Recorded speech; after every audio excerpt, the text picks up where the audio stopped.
Bonjour à chacun de vous. Nous sommes heureux de vous accueillir à notre capsule hebdomadaire.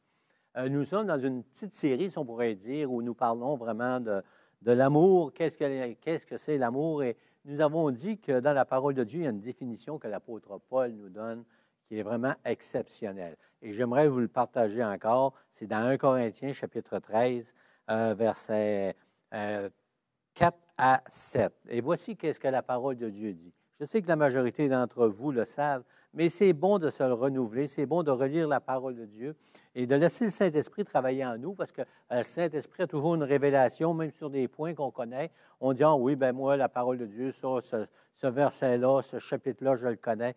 Mais le connaître et le vivre, souvent, c'est complètement pas tout à fait pareil. Mais espérons qu'avec la parole de Dieu et le Saint-Esprit, on va être capable de vivre la définition de l'amour dans nos vies personnelles. Donc, Paul écrivait, « La charité est patiente, elle est pleine de bonté, la charité n'est point envieuse, la charité ne se vante point, elle ne s'enfle point d'orgueil, elle ne fait rien de malhonnête, elle ne cherche point son intérêt, elle ne s'irrite point, elle ne soupçonne point le mal, elle ne se réjouit point de la justice, mais elle se réjouit de la vérité, elle excuse tout, elle croit tout, elle espère tout. » Ah, c'est bon de voir que Paul, inspiré par le Saint-Esprit, nous donne une de ses définitions, la définition parfaite de l'amour. Et ce que Dieu désire par sa parole, c'est de nous révéler son plan. Et c'est un plan d'amour parce que nous savons que Dieu est amour. Et que lorsque son Saint-Esprit vient habiter en nous, c'est l'amour de Dieu qui habite en nous aussi. Et ce que Dieu veut, c'est que cet amour déborde dans nos vies. Et il y a des situations où vraiment on doit le mettre en pratique.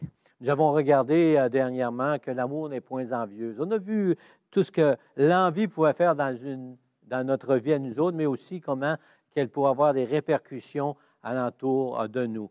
Et aujourd'hui, on va regarder deux éléments de l'amour. On va regarder que l'amour ne se vante point, elle ne fait point, elle ne s'enfle point d'orgueil. On doit dire que ces deux éléments de la parole sont directement liés ensemble, ils sont inséparables. La charité ne se vante point, elle ne s'enfle point d'orgueil. Ça va ensemble. Donc, on va regarder ça ce matin et on va aller encore dans les Écritures où Paul nous écrit dans Philippiens chapitre 4, verset 3. Donc, je vous répète, Philippiens chapitre 4, verset 3. Parce qu'en sondant les Écritures, nous avons vraiment la pensée de Dieu, la direction de Dieu. Et Paul écrivait aux Philippiens, « Ne faites rien par esprit de parti ou par vaine gloire, mais que l'humilité vous fasse regarder les autres comme étant au-dessus de vous-même. » Donc, Paul dit, « Ne faites rien par esprit de parti ou par vaine gloire. » C'est-à-dire que lorsqu'on se vante, lorsqu'on est enflé d'orgueil, on parle, excusez l'expression, on parle pour notre paroisse, c'est toujours pour s'élever et ça a des répercussions en nous. Et l'apôtre Paul continue au verset 5 en disant, « Ayez en vous les sentiments qui étaient en Jésus-Christ, lequel, existant en forme de Dieu, n'a point regardé comme une proie à arracher d'être égal à Dieu, mais s'est humilié lui-même en prenant la forme d'un serviteur, devenant semblable aux hommes. » Donc, on voit qu'au départ, l'apôtre Paul nous met en relief la personne de Jésus-Christ. Parce que Paul dit à un moment donné, dans une épître, il dit, « Soyez mes imitateurs. » Non pas que Paul s'élevait, mais comme je le suis moi-même de Christ. Donc, et Paul mentionne ici l'humilité dont Christ s'était revêtu. Lui, le roi des rois, le Seigneur des seigneurs, il s'était rempli d'humilité. Donc, nous voyons que humilité et orgueil. L'humilité est le contraire de l'orgueil. Comme le laisse entendre Paul, nous voyons que celui qui se vante est aussi celui qui est rempli d'orgueil. Lorsqu'une personne se vante ou s'élève, si on pourrait dire, on voit que cette personne-là est imbue d'elle-même et elle est remplie d'orgueil. Celui qui se vante laisse soupçonner, laisse pareil que l'autre lui est inférieur. Et ça a des conséquences. Parce que cette attitude, lorsqu'une personne se montre supérieure, lorsqu'elle est enflée d'orgueil, cette attitude peut détruire l'autre, lui donner une fausse impression de sa personne, rabaisser une autre personne. ça peut l'écraser. Donc, nous devons avoir les sentiments qui étaient en Jésus-Christ. Et un des sentiments que l'apôtre Paul nous révèle, c'était l'humilité dont Christ s'était revêtu.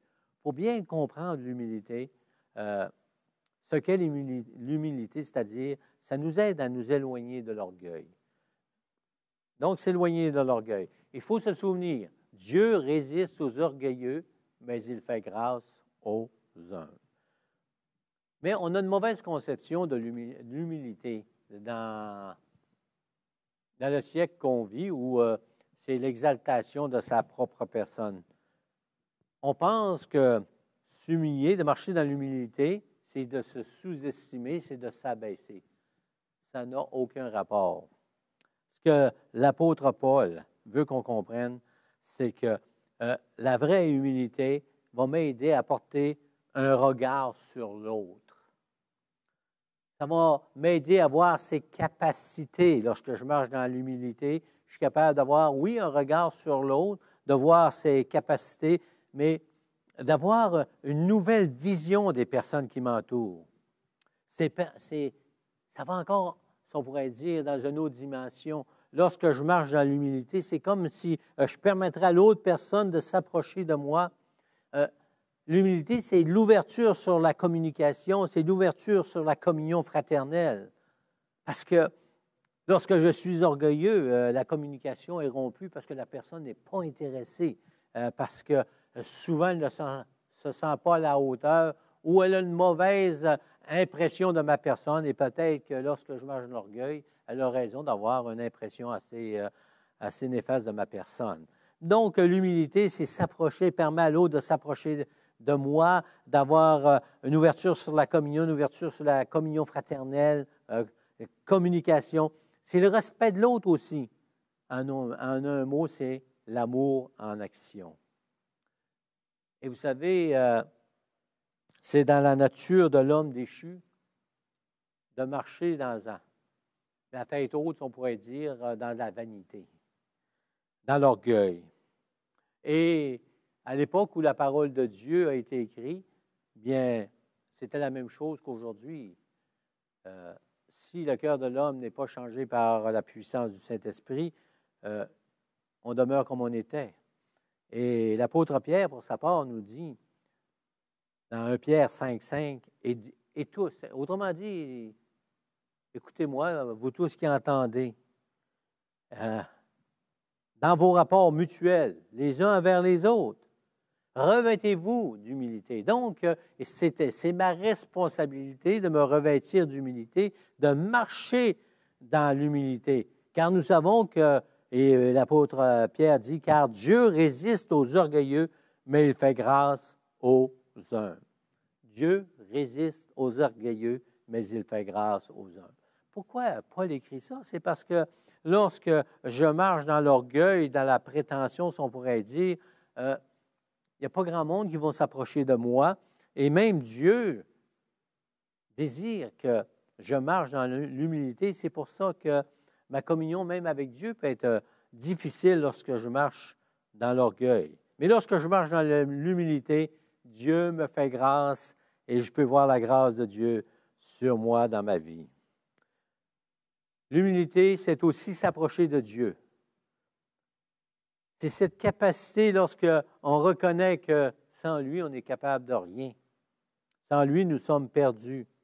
Sans lui, nous ne pouvons rien faire. Il est la vie. Donc, lorsque je marche dans l'humilité, je ne marche plus dans ma dimension charnelle, mais je marche dans une dimension que Dieu désire que j'ai dans ma vie. Et ça me permet de m'approcher non seulement de Dieu, mais ça me permet que les autres vont s'approcher de moi aussi. Et je dois m'examiner souvent. On doit, chacun de nous, de faire des réflexions à la lumière des Écritures. Et parfois, on dit, les gens ont de la misère à communiquer avec moi. Les gens, on dirait qu'ils ne s'approchent pas de moi. Mais quelle attitude est-ce que j'ai envers eux autres? Est-ce que je marche dans l'amour, dans l'humilité? Ou je marche en me vantant, en m'élevant, en étant un orgueilleux? À chacun de nous de répondre. Mais la parole de Dieu nous dit, marchons dans l'humilité. revêtons-nous d'humilité et nous allons avoir des rapports mutuels beaucoup plus selon la parole de Dieu dans l'amour. Donc, sur ceci, bonne semaine et à la semaine prochaine et que Dieu puisse vous remplir de sa présence, de son amour. À la semaine prochaine.